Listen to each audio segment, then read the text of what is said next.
Hello hi ನಮಸ್ಕಾರ ಎಲ್ಲರಿಗೂ. ನೀವೆಲ್ಲರೂ ಸೇಫ್ ಆಗಿದ್ದೀರಾ ಅಂತ ಭಾವಿಸ್ತೀನಿ. ಸೊ ಇವತ್ತು ನಾನು ನಿಮಗೆ ಈ ಮೇಕಪ್ ಟ್ಯುಟೋರಿಯಲ್ನ ಸ್ಟೆಪ್ ಬೈ ಸ್ಟೆಪ್ ಆಗಿ ತೋರಿಸ್ಕೊಡ್ತೀನಿ. ಸೊ ನಿಮಗೆ ಇಂಟ್ರೆಸ್ಟ್ ಇದ್ದರೆ ಫುಲ್ ವಿಡಿಯೋನ ಮಿಸ್ ಮಾಡದೆ ನೋಡಿ. ಮೊದಲಿಗೆ ಫಸ್ಟ್ ಸ್ಟೆಪ್ ಬಂದುಬಿಟ್ಟು ನಾನು ಫೇಶಿಯಲ್ ಆಯಿಲ್ ಯೂಸ್ ಮಾಡ್ತಾ ಇದ್ದೀನಿ. ಈ ಫೇಶಿಯಲ್ ಆಯಿಲ್ನ ಫುಲ್ ಫೇಸ್ಗೆ ಈ ಥರ ಹಚ್ಕೊಂಡು ಚೆನ್ನಾಗಿ ಮಸಾಜ್ ಮಾಡ್ಕೊಂಡು ಬ್ಲೆಂಡ್ ಮಾಡ್ತಾ ಇದ್ದೀನಿ. ಈ ಸ್ಟೆಪ್ಪಲ್ಲಿ ನಿಮಗೆ ಫೇಶಿಯಲ್ ಆಯಿಲ್ ಯೂಸ್ ಮಾಡೋಕ್ಕೆ ಇಷ್ಟ ಇಲ್ಲ ಅಂದರೆ ನೀವು ಮಾಯ್ಶ್ಚರೈಸರ್ನ ಯೂಸ್ ಮಾಡ್ಕೋಬೋದು.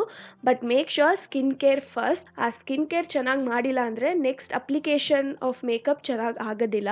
So then next step lip balm ಹಚ್ಕೋತಾ ಇದ್ದೀನಿ. ಇದು ಕೂಡ ತುಂಬಾ important step. Later lipstick application smooth ಆಗಿರುತ್ತೆ. ಆಮೇಲೆ ಇವತ್ತು ನಾನು ಬರೀ ಕನ್ಸೀಲರ್ ಯೂಸ್ ಮಾಡಿಕೊಂಡು ಈ ಟ್ಯುಟೋರಿಯಲ್ನ ತೋರಿಸ್ಕೊಡ್ತಾ ಇದ್ದೀನಿ. ಸೊ ಇದರಲ್ಲಿ ನಾನು 2 ಕನ್ಸೀಲರ್ ತೊಗೊಂಡಿದ್ದೀನಿ.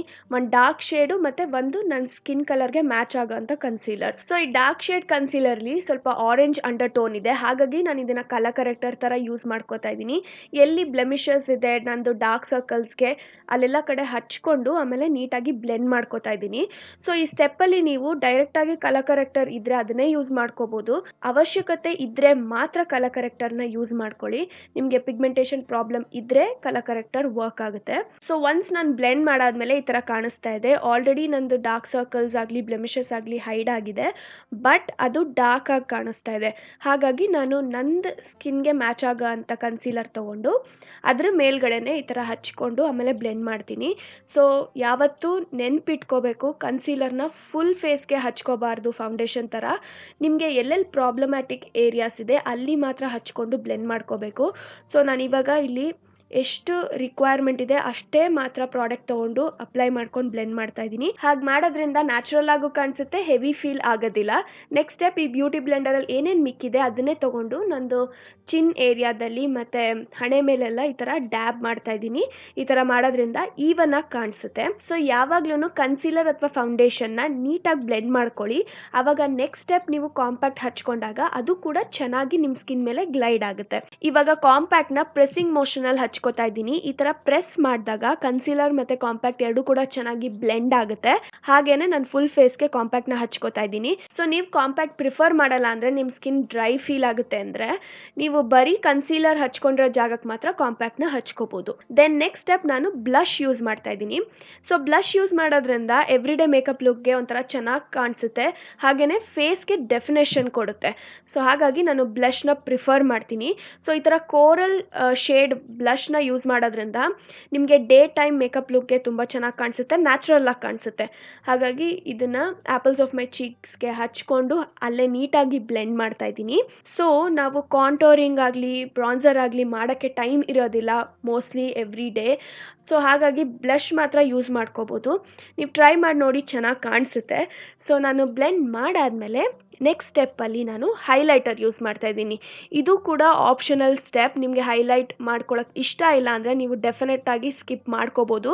ಬಟ್ ಹೈಲೈಟ್ ಮಾಡೋದ್ರಿಂದ ನಿಮ್ಮ ಸ್ಕಿನ್ ಗ್ಲೋಯಿಂಗ್ ಆಗಿ ಕಾಣಿಸುತ್ತೆ, ಗ್ಲಾಸಿ ಫಿನಿಶ್ ಇರುತ್ತೆ. ಬಟ್ ನಿಮಗೆ ಮ್ಯಾಟ್ ಫಿನಿಶಿಂಗ್ ಇಷ್ಟ ಅಂದರೆ ನೀವು ಡೆಫಿನೆಟ್ಟಾಗಿ ಈ ಸ್ಟೆಪ್ನ ಸ್ಕಿಪ್ ಮಾಡ್ಕೋಬೋದು. ದೆನ್ ನಾನು ಸೆಟ್ಟಿಂಗ್ ಸ್ಪ್ರೇ ಯೂಸ್ ಮಾಡ್ತಾ ಇದ್ದೀನಿ. ಸೊ ಸೆಟ್ಟಿಂಗ್ ಸ್ಪ್ರೇ ಯೂಸ್ ಮಾಡೋದ್ರಿಂದ ನಿಮ್ಮ ಮೇಕಪ್ ಲಾಕ್ ಆಗುತ್ತೆ, ಲಾಂಗ್ ಲಾಸ್ಟಿಂಗ್ ಆಗುತ್ತೆ. ಆಮೇಲೆ ಪೌಡರ್ ಪ್ರಾಡಕ್ಟ್ಸ್ ಏನೇನು ಯೂಸ್ ಮಾಡಿದ್ದೀವಿ ಅದೆಲ್ಲನೂ ಚೆನ್ನಾಗಿ ಸ್ಕಿನ್ಗೆ ಮೆಲ್ಟ್ ಆಗುತ್ತೆ. ಸೊ ಅದೇ ಬ್ಯೂಟಿ ಬ್ಲೆಂಡರಿಂದ ಸೆಟ್ಟಿಂಗ್ ಸ್ಪ್ರೇನ ಡ್ಯಾಬ್ ಮಾಡ್ತಾ ಇದ್ದೀನಿ. ಹೀಗೆ ಮಾಡೋದ್ರಿಂದ ಸೀಮ್ಲೆಸ್ ಆಗಿ ಎಲ್ಲಾನು ಬ್ಲೆಂಡ್ ಆಗುತ್ತೆ. ಸೊ ನೀವಿವಾಗ ನೋಡ್ಬೋದು ಬೇಸ್ ಮೇಕಪ್ ಕರೆಕ್ಟಾಗಿ ಪ್ರಾಪರಾಗಿ ರೆಡಿ ಆಗಿದೆ. ದೆನ್ ನೆಕ್ಸ್ಟ್ ಸ್ಟೆಪ್ ಬಂದುಬಿಟ್ಟು ಐಬ್ರೋ ಫಿಲ್ಲಿಂಗ್. ಸೊ ಇದಕ್ಕೆ ನಾನು ಈ ಪೆನ್ಸಿಲ್ ಯೂಸ್ ಮಾಡ್ತಾ ಇದ್ದೀನಿ ಮೇಬೆಲಿನಿಂದ. ಫಸ್ಟ್ ಈ ಥರ ಔಟ್ಲೈನ್ ಡ್ರಾ ಮಾಡಿಕೊಂಡು ಆಮೇಲೆ ಫಿಲ್ ಮಾಡ್ತಾ ಇದ್ದೀನಿ. ಸೊ ಪೆನ್ಸಿಲ್ಸ್ ಯೂಸ್ ಮಾಡೋದು ತುಂಬಾ easy. For every day pencils R the best. ನೀವು ಬ್ರಾ ಪಾಮೇಡ್ ಆಗಲಿ ಅಥವಾ ಬೇರೆ ಥರ ಐಬ್ರೋ ಪೆನ್ಸಿಲ್ಸ್ ಆಗಲಿ ಡೆಫಿನೆಟಾಗಿ ಯೂಸ್ ಮಾಡ್ಬೋದು ನಿಮಗೆ ಅಭ್ಯಾಸ ಇದ್ದರೆ. ಬಟ್ ನಾನು ಪೆನ್ಸಿಲ್ನ ಪ್ರಿಫರ್ ಮಾಡ್ತೀನಿ ಎವ್ರಿ ಡೇ ಮೇಕಪ್ ಮಾಡ್ಕೋತೀನಿ ಅಂದರೆ. ಆಮೇಲೆ ಸ್ಪೂಲಿ ತೊಗೊಂಡು ಈ ಥರ ಬ್ರಷ್ ಮಾಡ್ಕೊಂಡಾಗ ಪ್ರಾಡಕ್ಟ್ ಈವನ್ ಆಗಿ ಸ್ಪ್ರೆಡ್ ಆಗುತ್ತೆ. ನೀವು ಇಲ್ಲಿ ಡಿಫ್ರೆನ್ಸ್ ನೋಡ್ಬೋದು ಫಿಲ್ ಮಾಡಿದಾಗ ಎಷ್ಟು ಚೆನ್ನಾಗಿ ಕಾಣಿಸುತ್ತೆ ಅಂತ. ಸೊ ಯಾವತ್ತೂ eyebrow filling important, but at the same time overdo ಮಾಡೋಕ್ಕೆ ಹೋಗಬಾರ್ದು. ಓಕೆ, ದೆನ್ ನೆಕ್ಸ್ಟ್ ಸ್ಟೆಪ್ ಅದೇ ಬ್ಲಷ್ ತೊಗೊಂಡು ಐಲಿಡ್ಸ್ ಮೇಲೆ ಈ ಥರ ಹಚ್ಕೋತಾ ಇದ್ದೀನಿ. ಜಸ್ಟ್ ಒಂದು ಫ್ಲಾಶ್ ಆಫ್ ಕಲರ್ ಕಾಣಿಸುತ್ತೆ ಅಂತ. ಓಕೆ, ಮುಂದಿನ ಸ್ಟೆಪ್ಗೆ ಐಲೈನರ್ ಯೂಸ್ ಮಾಡ್ತಾ ಇದ್ದೀನಿ. ಇದನ್ನು ನಂದು ಲ್ಯಾಶ್ ಲೈನ್ ಹತ್ರ ತಿನ್ನಾಗಿ ಡ್ರಾ ಮಾಡ್ಕೋತಾ ಇದ್ದೀನಿ. ಈ ಥರ ಮಾಡೋದ್ರಿಂದ ನಿಮ್ಮದು ಐಸ್ಗೊಂದು ಡೆಫಿನೇಷನ್ ಸಿಗುತ್ತೆ, ಆಮೇಲೆ ನ್ಯಾಚುರಲ್ ಆಗಿ ಕೂಡ ಕಾಣಿಸುತ್ತೆ. ಸೊ ನಾನು ಬರೀ ತಿನ್ನಾಗಿ ಅಪ್ಲೈ ಮಾಡ್ಕೋತಾ ಇದ್ದೀನಿ. ವಿಂಗು ಕೂಡ ನೀವಿಲ್ಲಿ ನೋಡ್ಬೋದು, outer wing just thin line ಮಾಡ್ಕೋತಾ ಇದ್ದೀನಿ. ನಿಮಗೆ ಬೇಕಾದ್ರೆ ನೀವು ಥಿಕ್ಕಾಗೂ ಮಾಡ್ಕೋಬೋದು. ಅಟ್ ದಿ ಸೇಮ್ ಟೈಮ್ ಐಲೈನರೇ ಬೇಡ ಅಂದರೆ ಕಾಜಲ್ ಕೂಡ ಯೂಸ್ ಮಾಡ್ಕೋಬೋದು. ಮೂವಿಂಗ್ ಆನ್, ಮಸ್ಕಾರ ಯೂಸ್ ಮಾಡ್ತಾ ಇದ್ದೀನಿ. ಅದಕ್ಕಿಂತ ಮುಂಚೆ ಕರ್ಲ್ ಮಾಡ್ಕೋತಾ ಇದ್ದೀನಿ ಲ್ಯಾಶಸ್ ಕರ್ಲ್ ಮಾಡೋದ್ರಿಂದ ನಿಮ್ಮ ಲ್ಯಾಶಸ್ ಅಪ್ಲಿಫ್ಟ್ ಆಗುತ್ತೆ, ಮಸ್ಕಾರ ಕೂಡ ಚೆನ್ನಾಗಿ ಕಾಣಿಸುತ್ತೆ. ಸೊ ಹಾಗಾಗಿ ನಾನು ಕರ್ಲ್ ಮಾಡೋದನ್ನು ಪ್ರಿಫರ್ ಮಾಡ್ತೀನಿ. ನೀವು ಟ್ರೈ ಮಾಡಿ ನೋಡಿ, ಬಿಕಾಸ್ ಐ ಮೇಕಪ್ ತುಂಬಾ ಚೆನ್ನಾಗಿ ಕಾಣಿಸುತ್ತೆ. ಬರೀ ಮಸ್ಕಾರ ಹಾಕೋತೀರಾ ಅಂದ್ರೂ ಕರ್ಲ್ ಮಾಡ್ಕೊಂಡಾಗ ಚೆನ್ನಾಗಿ ಕಾಣಿಸುತ್ತೆ. ಸೊ ನಾನು ಈ ಮಸ್ಕಾರನ ನಂದು ಅಪ್ಪರ್ ಲ್ಯಾಶಸ್ ಮತ್ತು ಲೋವರ್ ಲ್ಯಾಶಸ್ಗೆ ಹಚ್ಕೋತಾ ಇದ್ದೀನಿ. ಈ ಥರ ಚೆನ್ನಾಗಿ ಲೋವರ್ ಲ್ಯಾಶಸ್ಗೂ ಹಚ್ಕೊಂಡಾಗ ನಿಮ್ಮ ಐಸ್ ಓಪನ್ ಅಪ್ ಆಗುತ್ತೆ, ಅವೇಕನ್ ಫೀಲ್ ಆಗುತ್ತೆ. ಸೊ ದೆನ್ ಲಾಸ್ಟ್ ಸ್ಟೆಪ್ ಬಂದ್ಬಿಟ್ಟು ಲಿಪ್ಸ್ಟಿಕ್. ನಾನಿಲ್ಲಿ ನ್ಯೂಡ್ ಬ್ರೌನ್ ಶೇಡ್ ಹಚ್ಕೋತಾ ಇದ್ದೀನಿ. ಈ ಕಲರ್ ಎನಿ ಟೈಮ್ಗೆ ಮ್ಯಾಚ್ ಆಗುತ್ತೆ, ಎಲಿಗೆಂಟಾಗಿ ಕಾಣಿಸುತ್ತೆ. ಹಾಗಾಗಿ ನಾನು ಯೂಶಲಿ ಬ್ರೌನ್ ನ್ಯೂಡ್ ಲಿಪ್ಸ್ಟಿಕ್ಸ್ನ ಪ್ರಿಫರ್ ಮಾಡ್ತೀನಿ. ಇದನ್ನು ಹಚ್ಕೋತಾ ಇದ್ದೀನಿ. ಹಾಗೇ ಹೈಲೈಟರ್ನ ನಂದು ಬ್ರೌ ಬೋನ್ ಕೆಳಗಡೆನೂ ಹಚ್ಕೊಂಡೆ. ಇದ್ರ ಜೊತೆಗೆ ನಮ್ಮದು ಮೇಕಪ್ ಟ್ಯುಟೋರಿಯಲ್ ಮುಕ್ತಾಯವಾಯಿತು. ನಿಮಗೆಲ್ಲರಿಗೂ ಈ step by step makeup tutorial ಇಷ್ಟ ಆಗಿದ್ರೆ ಕಮೆಂಟ್ ಮಾಡಿ ತಿಳಿಸಿ. ಇನ್ನು ಬೇರೆ ಥರ ಮೇಕಪ್ ಟ್ಯುಟೋರಿಯಲ್ಸ್ನ ಸ್ಟೆಪ್ ಬೈ ಸ್ಟೆಪ್ ಕನ್ನಡದಲ್ಲಿ ಮಾಡಬೇಕು ಅಂದರೆ ಕಮೆಂಟ್ಸಲ್ಲಿ ತಿಳಿಸ್ಕೊಡಿ. ನಾನು ಆದಷ್ಟು ಕನ್ನಡದಲ್ಲಿ ವೀಡಿಯೋಸ್ ಮಾಡೋಕ್ಕೆ ಟ್ರೈ ಮಾಡ್ತೀನಿ. ಆಮೇಲೆ ನಾನು ಏನೇನು ಪ್ರಾಡಕ್ಟ್ಸ್ ಯೂಸ್ ಮಾಡಿದ್ದೀನಿ ಈ ಮೇಕಪ್ ಲುಕ್ನ ಕ್ರಿಯೇಟ್ ಮಾಡೋಕ್ಕೆ ಎಲ್ಲನೂ ಅಫೋರ್ಡಬಲ್ ಇದೆ. ಮತ್ತು ಡಿಸ್ಕ್ರಿಪ್ಷನ್ ಬಾಕ್ಸಲ್ಲಿ ಪ್ರಾಡಕ್ಟ್ ಡೀಟೇಲ್ಸ್ನ ಮೆನ್ಷನ್ ಮಾಡಿರ್ತೀನಿ, ಅದನ್ನು ನೋಡ್ಕೊಳ್ಳಿ.